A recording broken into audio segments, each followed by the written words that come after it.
नमस्कार, आप देख रहे हैं यंग भारत न्यूज और मैं हूं दीपक गौड़। एक बार फिर लेके आया हूं बिहार की एक ताजा तरीन खबर। भाजपा भी उपराष्ट्रपति जगदीप धनखड़ के अचानक इस्तीफे से पैदा हुई उलझनों को सुलझा भी नहीं पाई थी कि बिहार से एनडीए के घटक दलों के बीच तनातनी ने एक नई समस्या खड़ी कर दी है। असल में लगातार नीतीश सरकार पर हमलावर रहने वाली लोक जनशक्ति पार्टी के प्रमुख चिराग पासवान ने एक बार फिर से सुशासन बाबू पर सीधा और जोरदार हमला किया है। बिहार में बढ़ते अपराध के मामले में चिराग ने कहा कि मुझे दुख हो रहा है कि मैं ऐसे राज्य की सरकार का समर्थन कर रहा हूं जहां अपराध बेलगाम हो चुका है।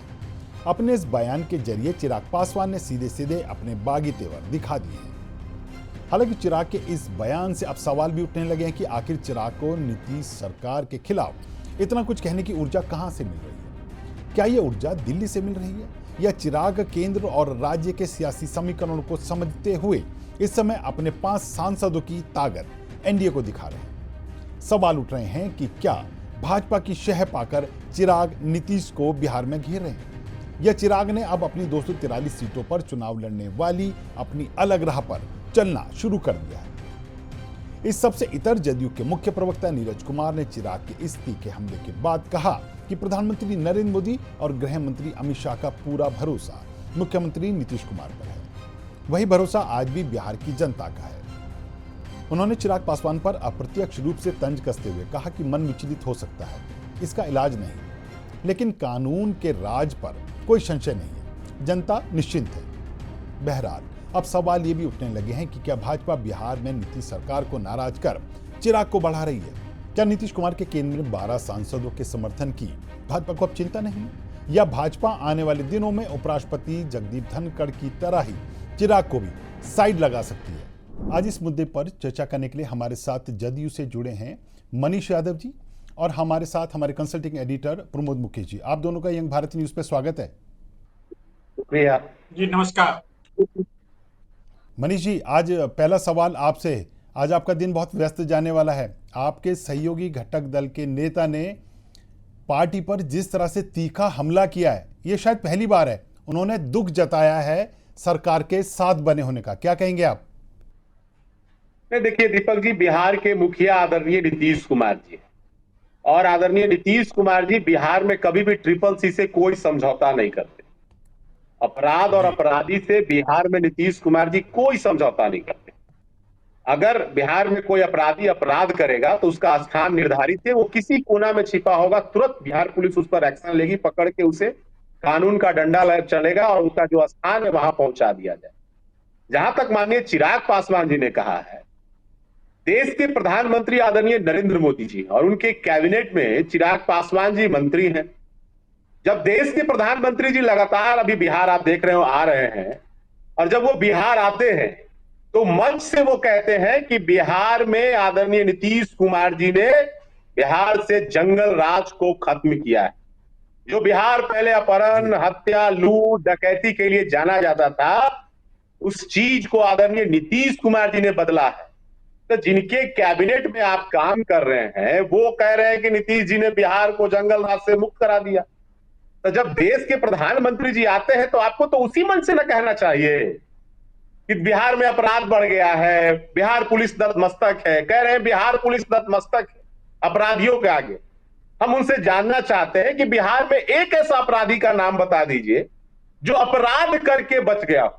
और दूसरी बात, आप कैबिनेट मंत्री हैं, देश के गृह मंत्री को आप चुनौती दे रहे हैं। अमित शाह जी एनसीआरबी का डाटा प्रकाशित करते हैं, जरा उनसे पूछिए कि बिहार अपराध के मामले में कहां खड़ा है। आप तो आके बिहार में कहते हैं नीतीश जी ने जंगल राज खत्म किया, तो आप तो उनको चुनौती दे रहे हैं। आप अमित शाह जी को चुनौती दे रहे हैं, केंद्रीय गृह राज्य मंत्री नित्यानंद राय जी को चुनौती दे रहे हैं, हमें चुनौती नहीं दे रहे। तो बिहार नीतीश कुमार जी का जो मॉडल है, यहां अपराधी और अपराध से कोई समझौता नहीं हो। जी प्रमोद जी, ये चिराग पासवान को आखिर क्या हुआ है कि ये मंच से कहते हैं कुछ और, नीचे आते हैं फिर कहते हैं कुछ और, फिर कहते हैं कि नहीं हम एक हैं, और एक बार फिर इस तरह का हमला। क्या ये इनकी कोई रणनीति है जिसके तहत वो नीतीश सरकार पे हमला कर रहे हैं, या इनका कुछ प्लान, बैकअप प्लान के साथ कुछ चल रहा है? देखिए, दीपक जी, ये पटना से निकलने से पहले गया जा रहे थे तो पत्रकारों जी के सामने उन्होंने कहा कि मुझे बहुत अफसोस है कि हम इस सरकार के साथ हैं जहां पे अपराधी मस्त हैं और पुलिस व्यवस्था जो है नतमस्तक है। लेकिन गया के मंच से उन्होंने तो इस सवाल पे कुछ नहीं कहा। तो ये कभी हाँ कभी ना, और जब सामने आते हैं तो बोलते हैं कि नीतीश जी के नेतृत्व में ही, एनडीए के नेतृत्व में ही हम साथ हैं, 243 सीटों पे लड़ेंगे। इनके मन में क्या है? हो सकता है कि 2020 की जो छाया थी उस समय कि अकेले लड़ने का, अभी साथ हैं या कुछ अलग प्लान है। लेकिन सही मनीष जी ने कहा कि जब पीएम के साथ जब मंच साझा करते हैं तो ऐसी कोई बात नहीं होती है, या बाहर भी नहीं होती है। लेकिन पता नहीं क्या मन में है कि वो बार बार ऐसे सवाल उठा के, जिसमें कानून व्यवस्था, जबकि सच सच है कि नीतीश की कुमार की पहचान ही सुशासन बाबू और कानून व्यवस्था को लेके ही थी। और उस पे अगर आप उंगली उठाते हैं तो निश्चित रूप से वो अमित शाह और नित्यानंद राय पे सवाल और प्रधानमंत्री पे नहीं, बिहार की जो वर्तमान सरकार है जिसके गृह विभाग के मुखिया मुख्यमंत्री हैं उन पे सवाल करते हैं। तो निश्चित रूप से मनीष जी जो कहें, लेकिन ये सवाल तो छोड़ ही जाते हैं। और हाल के दिनों में कुछ घटनाएं ऐसी हुई है जिसको लेके, राजधानी में जो क्राइम की घटनाएं हुई है उसको लेके वो जरा मुखर हैं। पार्टी जदयू की तरफ से भी ये खगड़िया की एक सभा में मंत्री महोदय ने सवाल उठाया था कि आप अगर गठबंधन में हैं तो इसके धर्म को पालन करें। लेकिन अगर उनके मन में कोई और गेम प्लान हो, या एनडीए में आने वाले समय में सीटों के तालमेल को लेके जो दबाव की राजनीति है वो हो, तो वो जाने। लेकिन ये निश्चित रूप से अगर बिहार के कानून व्यवस्था पे सवाल उठाते हैं तो सरकार के लिए तो ये असहज स्थिति है। जी मनीष जी, आपको क्या लगता है कि क्या ये चिराग बाबू का 5 सांसदों का जो एक बल है, ये उसके ऊर्जा से बोल रहे हैं या ये ऊर्जा कहीं और से आ रही है? आखिर Chirag Paswan back to back जो इस तरह के कमेंट कर रहे हैं, उसकी ऊर्जा का स्रोत आप क्या देखते हैं? देखिए दीपक जी, उनके मन में क्या चल रहा है ये तो मुझे नहीं पता, लेकिन जो वो बोल रहे हैं उसका उत्तर मुझे निश्चित ही पता है। मैंने आपको पहले भी बोला कि बिहार में नीतीश कुमार जी के रहते कोई अपराधी अपराध करके बच जाए। वो जो लाइन बोल रहे हैं कि बिहार प्रशासन अपराधी के आगे नतमस्तक है, इसका मतलब कि अपराधी अपराध कर रहे हैं, आज किसी पे कार्रवाई नहीं हो रही है।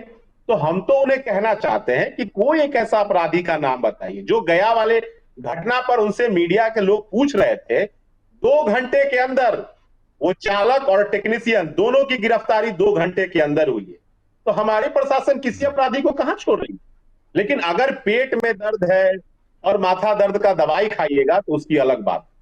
तरफ आप पूरे बिहार में एनडीए का जिला स्तरीय सम्मेलन होता है और उस सम्मेलन में आपके पार्टी के प्रदेश अध्यक्ष, सीनियर नेता पूरे बिहार में घूम घूम के कहते हैं कि 25 से 30 फिर से नीतीश कुमार जी को मुख्यमंत्री बनाना है। मोदी जी आते हैं तो उस मंच पे आप कहते हैं कि बिहार बहुत तेजी से आगे बढ़ रहा है, आदरणीय नीतीश कुमार जी के नेतृत्व में बिहार, और देश में आदरणीय प्रधानमंत्री जी के नेतृत्व। फिर ऐसा क्या हो जाता है कि आप एयरपोर्ट पर जब उतरते हैं तो कुछ बोल देते हैं और फिर जब सभा में जाते हैं तो कुछ और बोल देते हैं? तो ये एयरपोर्ट वाला बयान मैं समझ नहीं पाता हूं कि आखिर उसका क्या राज है। अब तो आप ही लोग उनके पार्टी के लोग से जब पूछेंगे, यहां रहते तो मुझे भी जानने का अनुभव होता, लेकिन वो तो यहाँ है नहीं, तो मैं भी नहीं समझ पा रहा हूं कि क्या उनके मन में चल रहा है। हमारे मन में बस इतना ही है, और एनडीए का एक एक कार्यकर्ता बस इतना ही जानता है कि आगामी चुनाव में आदरणीय नीतीश कुमार जी को फिर से मुख्यमंत्री बनाना है। इसी लक्ष्य के साथ हम लोग दिन रात अपने नेता के लिए काम कर रहे हैं। जी, ये लेकिन एक सवाल है दीपक जी, मैं मनीष जी से पूछना चाहता हूं कि ये बार बार अगर इस तरह के बयान से एनडीए की जो एकता है, चाहे आप जो सफाई दे दें, लेकिन जनता में मैसेज, उन्होंने पूरा का पूरा, उनके पूरे बयान को अगर आप सुनेंगे तो उन्होंने 90% हमला तेजस्वी यादव को लेके, एसआईआर पे महागठबंधन के रुख को लेके किया। लेकिन आपने एक शब्द में, एक सेंटेंस में जब कानून व्यवस्था को लेके आप सवाल उठाते हैं तो एक माहौल तो बनता है ना लोगों के बीच में है कि आखिर एनडीए में सब कुछ ठीक है कि नहीं ठीक है। बिल्कुल ठीक है। मैंने तो आपको पहले ही बोला कि पूरे बिहार में एक तरफ जहां एनडीए का पूरे बिहार में जिला स्तरीय सम्मेलन होता, लेकिन आप मुझे ये बताइए कि महागठबंधन का किसी एक प्रखंड में भी सम्मेलन हुआ है क्या? किसी एक मंच पर कोई ब्लॉक, बिहार के किसी ब्लॉक में तमाम नेता महागठबंधन के एक मंच पर आकर कोई सम्मेलन किए? नहीं किए। लेकिन हम लोग का तो पूरे बिहार में सम्मेलन हुआ और हर सम्मेलन में बस एक ही बात बोली जाती थी कि नीतीश कुमार जी को फिर से मुख्यमंत्री बनाना। कहीं कोई कंफ्यूजन नहीं है। लेकिन अब मैं वही बोल रहा हूं कि एयरपोर्ट पे माननीय चिराग जी क्या हो जाता है, उनको किस प्रकार की बातें बोल जाते हैं, तो हम तो उन्हें कह रहे हैं कि माननीय अमित शाह जी से पूछना चाहिए, क्योंकि एनसीआरबी का डाटा वही प्रकाशित करते हैं, देश के गृह मंत्री वही है और बिहार अपराध के मामले में कहां खड़ा है उनसे पूछना चाहिए। लेकिन अगर पटना में गोली चलती है तो सुशासन फेल है और बिहार प्रशासन नतमस्तक है, तो देश के अन्य राज्य में भी अगर गोली चलेगी तो वहां भी तो नतमस्तक होनी चाहिए ना। ये दोहरा मापदंड क्यों? ये दोहरा मापदंड तो नहीं होना चाहिए। और नीतीश कुमार जी के रहते बिहार में कौन अपराधी? आप मुझे अभी आपने कहा कि हाल के दिनों में पटना में कुछ घटनाएं घटी, लेकिन आप बिहार प्रशासन की तारीफ भी तो कीजिए कि 2 से 3 दिन के अंदर में किसी कोना में छिपा हुआ था, वहां से पकड़ के सारे लोग पकड़ा गए। तो ये है ना उनकी ईमानदारी, उनकी मेहनत। तो बिहार में कौन अपराधी अपराध करके बच सकता है? माहौल आप नकारात्मक बना सकते हैं, लेकिन अपराध करके बिहार में बच नहीं सकते हैं। जी, तो प्रमोद जी, ये चिराग पासवान ने जो 243 सीटों पे ये कहा था कि हम अकेले लड़ेंगे, और बाद में जब उनसे पूछा गया कि ये हम जो था कि मैं जो था कि हमारी पार्टी अकेले लड़ेगी, वो बाद में कन्वर्ट हो गया हम में, कि चाहे वो जेडीयू के उम्मीदवार होंगे वो मेरे उम्मीदवार होंगे, ये भाजपा के उम्मीदवार होंगे वो मेरे उम्मीदवार होंगे। पल पल इनकी बदलती बयानबाजी ने क्या इनको भी चोट पहुंचाएगी? देखिए, आप राजनीति में आपकी स्पष्टवादिता और क्लियर कट ट्रांसपेरेंसी बहुत मायने रखती है। अगर मनीष जी, ठीक है, अपराध की घटनाएं बढ़ी है और उसको ये भी स्वीकार करेंगे, अपराधी पकड़े भी गए हैं, लेकिन नीतीश कुमार की ये छवि तो सुशासन की ही है। जो जंगल राज से 2005 से 2010 का जो यूएसपी है, जिसकी ही कमाई माने अब नीतीश जी की जो छवि है। लेकिन अगर आप साथ में हैं, साथ में आप दिन में 2 बार 2 तरह का बयान देंगे, तो लोगों के बीच तो या मतदाताओं के बीच तो भ्रम की स्थिति होगी। और मैंने पहले भी कहा है और कई मैं मीटिंग में, बहस में भी मैं कहता हूं, बिहार में ऐसी कोई पार्टी अब तक ना है, हो सकता है अब हाल के दिनों में जन स्वराज कहती है कि हम 243 सीटों पे लड़ेंगे। 220 सीटों पे 2020 में तो चिराग भी 135-36 पे ही लड़े थे। इसलिए ये कहना हो सकता है अपने जो पार्टी कार्यकर्ताओं का मनोबल बढ़ाते हों, या एनडीए में जो सीट शेयरिंग की बात होगी तो उसमें थोड़ी ज्यादा उनकी हिस्सेदारी बढ़े, इसके लिए। नहीं तो ये हर तरह बयानबाजी, ये मुझे तो सिर्फ दबाव की राजनीति लगती है। नहीं, क्योंकि ये बात इसलिए भी उठ रही है कि अकेले चिराग पासवान ही, उनकी पार्टी का स्टैंड ही कुछ ऐसा है। अरुण भारती ने खुद ये बोला कि सरकार, अपनी ही सरकार के गलत काम पर को अगर हम उजागर करते हैं, जब विपक्ष ने ये बोला था कि आप गठबंधन धर्म का पालन नहीं कर रहे, तो अरुण भारती का उस पर बयान आया था कि अपनी ही सरकार के गलत काम को उजागर करना गठबंधन धर्म का पालन नहीं करने जैसा कैसे माना जाएगा? तो ये तो पार्टी ने अपनी शायद लाइन ये बना ली है कि इन्होंने नीतीश सरकार पे लगातार हमले करने हैं। मुझसे पूछ रहे हैं? जी जी जी, आप दोनों से पूछ रहा हूं। हाँ हाँ, देखिए, ये माने ये है दोनों तरफ से। अगर चिराग पासवान जी ने कहा था तो महेश्वर हजारी जी ने भी उन पे हमला किया था खगड़िया में, फिर राजेश भारती हैं वो उन्होंने किया। अगर यही मैं कह रहा हूं कि आप अगर साथ हैं तो पूरी तरह साथ रहिए, मैसेजिंग गलत जाएगा एनडीए में। इसीलिए अगर आपको बात करनी है, ऐसा कैसे हो सकता है? बड़ी आइडियल स्थिति हो कि पार्टी के लोग भी, मैं कहता हूं जदयू के लोग भी, अगर जदयू के कुछ गलत चीजें हो रही हो, अगर लग रहा हो किसी जिले में या कानून व्यवस्था को लेके या भ्रष्टाचार को लेके, तो निश्चित रूप से इनका भी अपना एक फीडबैक होगा जो लोग जरूर अधिकारियों को और अपने पार्टी के नेताओं को बताते होंगे। लेकिन जब आप पब्लिकली आप कुछ गेन करने के लिए, पब्लिसिटी गेन करने के लिए करेंगे और बार बार करेंगे, तो आपकी गंभीरता भी खत्म हो जाएगी। आज हम इस पे बहस भी कर रहे हैं, हो सकता है बार बार करें तो हो सकता है इसकी नौबत भी नहीं, हम लोग समझेंगे कि अरे वो तो ऐसे ही बोलते हैं। अगर सही में अगर गंभीरता है तो आपको मिलके, मुख्यमंत्री से जाके मिलके बात रखनी चाहिए कि ये इशू है। तो आप मंच पे कुछ बोलेंगे, सही बोला कि एयरपोर्ट पे कुछ बोलेंगे, एयरपोर्ट जाने जब जाएंगे तब कुछ बोलेंगे, तो इनकी गंभीरता, जो एक यूथ लीडर जो जिनकी छवि काम करने वाली, और सिर्फ बिहार फर्स्ट और बिहारी फर्स्ट से नहीं होगा। सवाल है कि आप जो बोलते हैं तो या तो आप उस पे अडिग रहिए कि नहीं ये स्थिति बहुत खराब है और मुझे तो अकेला ही रास्ता है, संघर्ष का रास्ता पकड़ना है, तो संघर्ष का रास्ता लड़िए। लेकिन जब साथ हैं तो साथ दिखना भी होगा और जी रहना चलना भी होगा। जी मनीष जी, ये पूछना चाहूंगा आपसे कि आगे जो एनडीए की अभी बैठक होंगी उसमें ये मुद्दा उछलेगा, ये बात तय है? नहीं, बिल्कुल ही हमारे पार्टी के जब नेता एक साथ जब टेबल पर बैठेंगे तो निश्चित ही चर्चा होगी, बिल्कुल चर्चा होनी भी चाहिए। मैं अभी प्रमोद जी ने ठीक बात बोला कि हो सकता है गठबंधन में कुछ ऊपर नीचे होता है, तो उसके लिए टेबल टॉक होता है। आप माननीय मुख्यमंत्री से बैठिए, बात के बढ़िए, या एनडीए के जो भी सहयोगी दल के घटक दल के आपस में बैठकर बातचीत होनी चाहिए। ये मीडिया में कहने से कुछ थोड़ी हो जाता है, मीडिया में केवल एक पब्लिसिटी मिलता है। और बिहार में अपराधी अगर कोई अपराध करता है तो वो जब ट्यूट किया जाएगा तभी उसकी गिरफ्तारी होगी, ऐसा नहीं ना है। कोई अपराध करेगा तो आपके ट्वीट करने से पहले उसकी गिरफ्तारी हो जाती है, ट्वीट करने से गिरफ्तारी नहीं होती है। हाँ, आपको पर्सनल अपना लाभ मीडिया में जरूर मिल जाता है। नीतीश कुमार जी के रहते ट्वीट और फेसबुक पोस्ट करने का इंतजार नहीं होता अपराधी को पकड़ने के लिए। जी मनीष जी, पिछले दिनों चिराग पासवान ने प्रशांत किशोर के लिए भी बड़ी मीठी मीठी बातें कही, कहीं उधर की तरफ कोई खिचड़ी पक रही है क्या? देखिए, परेशान, मैं तो उन्हें परेशान किशोर जी कहता, बिहार में तो उनका कोई जनाधार है नहीं। बेवजह मीडिया में बोलकर अपनी बस केवल पब्लिसिटी बनाए रखते हैं। वो तो कहते हैं हम 243 सीट पर चुनाव लड़ूंगा, और कहते हैं कि नीतीश कुमार जी को 25 सीट नहीं आएगी।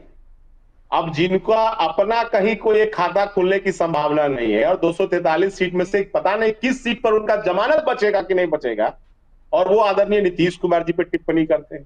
तो प्रशांत किशोर जी को बिहार की जनता भली भांति जानते हैं कि उनका क्या धंधा रहा है, वो क्या काम करते हैं, देश के कई पार्टी के लिए वो काम कर चुके हैं। तो उनके लिए राजनीति नहीं है मेरे हिसाब से। वो इस चुनाव पर उनका एक उद्देश्य है कि हमें 243 सीट बेचना है, इस उद्देश्य से वो बिहार में आए हैं। और ऐसी बातें नहीं बोलेंगे तो उनका टिकट कौन खरीदेगा? इस चुनाव के बाद उनको सब कुछ पता चल जाएगा और फिर से अपने जो उनका काम है उस काम पर वो लौट जाएंगे। इसलिए वो, हम तो उन्हें यही कहेंगे कि आप सार्वजनिक रूप से ये केवल बता दीजिए बिहार की जनता को कि 243 सीट में से आप किस सीट पर जमानत बचा लीजिएगा। अब आप देखे होंगे गांधी मैदान में वो एक रैली करने वाले थे, बोले 10 लाख लोग लेके आएंगे, और इतना लोग तो मॉर्निंग वॉक लोग करते हैं, उतना ही लोग हमें गांधी मैदान में दिखे। तो उनकी क्या हैसियत है सब कुछ लोग जानते हैं, और उनका टोटल पेड सर्विस है, कार्यकर्ता पेड, गाड़ी पेड। आप देखते होंगे पूरे बिहार में पीला रंग करके उनका गाड़ी दिख जाएगा, जहां भी जाइएगा तो पीला रंग से रंगा हुआ गाड़ी दिख जाएगा। तो टोटल उनका पेड सर्विस है। जब तक पेड है तब तक उनकी राजनीति है, और चुनाव के बाद उनका सब कहानी खत्म हो जाएगा। जो उनका काम है उसी काम पर वो लौट जाएंगे। पर मनीष जी, आपकी पार्टी की नस नस से वाकिफ है वो, आपके यहाँ उपाध्यक्ष भी थे। हमारे पार्टी में कई लोग रहते हैं, आज भी लोग उपाध्यक्ष है, आज भी लोग, कई लोग काम कर रहे हैं पार्टी में, हजारों लोग काम करते हैं। तो ऐसा थोड़ी है जो काम कर रहे। नेता नीतीश कुमार जी है ना, वो उनके आशीर्वाद से उनको बिहार में लोग जानने लगा। नीतीश कुमार जी ने आशीर्वाद दिया, वो राष्ट्रीय उपाध्यक्ष बने। नीतीश कुमार जी किसी को और भी लोगों को आशीर्वाद दिए जो उनके साथ आज काम करने गया, आज हट गए तो क्या उनकी वजूद है, कहानी खत्म हो गई। तो लीडर बस नीतीश कुमार जी बिहार में, उनके आशीर्वाद से ही सब कुछ होता है।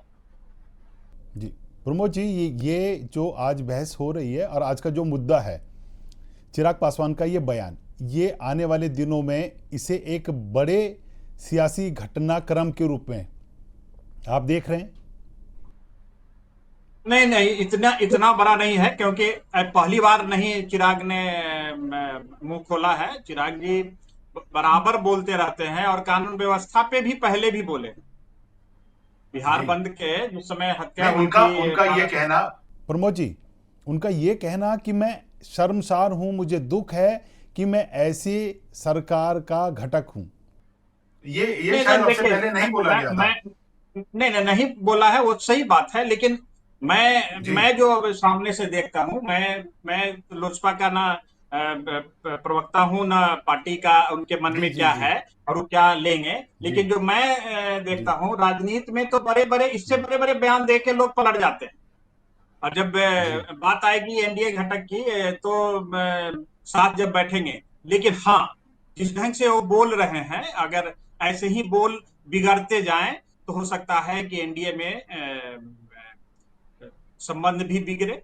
लेकिन मैं अभी फिलहाल मैं देख रहा हूं कि अगर ये बार बार बोलेंगे, तो बहुत सीरियसली भी बाद में लेना लोग छोड़ देगा पार्टी। नहीं तो ये पूरा का पूरा दबाव, अब सदन बिहार विधानसभा का सत्र समाप्त हो गया है। अब जल्दी ही आपस में सीटों को लेके बैठक होगी और तय होगा, तो उसी की मुझे तो लगती है दबाव की तैयारी है और नीति है। और हाँ, इस बार जो अब तक का सबसे कड़ा बयान उन्होंने जरूर कानून व्यवस्था की स्थिति पे दिया है। सियासी गणित और सियासी समीकरणों को अगर हम समझें चिराग पासवान जी के और जदयू के, तो भाजपा के लिए इस टाइम कौन ज्यादा अहम है? देखिए, निश्चित रूप से भाजपा के लिए जदयू बिहार में बड़ा भाई है, पहले भी था। जी और जो जी 2024 का जो लोकसभा में जो मैंडेट आया है, उसमें तो निश्चित जी रूप से नीतीश और जदयू सबसे महत्वपूर्ण घटक के रूप में है। इसलिए एक जी सीमा तक ही जदयू की नाराजगी चिराग की बीजेपी के तरफ से देखी जाएगी। बात जब बिगड़ेगी तो जी जरूर भाजपा इसमें इंटरवीन करके चीजों को संभालने की कोशिश करेगा, कि जिससे कि केंद्र की सरकार पे के सेहत पे कोई फर्क नहीं पड़े, और जो आगामी विधानसभा चुनाव है उसमें कम से कम अब तक की जिस ढंग से एकजुटता, जैसा कि मनीष जी ने भी कहा कि हम लोग हर जिले में जो बैठक होती है उसमें सही बताया कि पांचों, चाहे उपेंद्र कुशवाहा हो, मांझी जी हो, या चिराग पासवान की पार्टी, भाजपा और जदयू के तमाम सीनियर लीडर जो या पार्टी के जो जिला अध्यक्ष हैं, उनकी मीटिंग होती है। तो कम से कम ये मैसेजिंग नहीं जाए, क्योंकि जब आप एक रहना भी होगा, एक दिखना भी होगा, और अगर बात बिगड़ेगी तो जी भाजपा जरूर इसमें इंटरवीन करके चीजों को संभालने की कोशिश करेगी। चलिए, ये बात तो तय रही कि आने वाले दिनों में ये मुद्दा, हम ऐसा, हमारी ऐसी समझ है कि आने वाले दिनों में ये मुद्दा गरमाएगा, और जब ये गरमाएगा तो तब किस तरह के फैसले एनडीए का नेतृत्व लेगा, कैसे आगे रणनीति और राजनीति घटक दलों की आगे चलेगी, इसे देखने के लिए हम इसी तरह बने रहेंगे। मनीष जी, आप हमारे साथ जुड़े, आपका बहुत बहुत शुक्रिया। आपका भी शुक्रिया जी, धन्यवाद। आपको ये वीडियो कैसा लगा हमें कमेंट बॉक्स में लिखकर जरूर बताएं, और हमसे जुड़े रहने के लिए देखते रहें यंग भारत न्यूज, सच के साथ।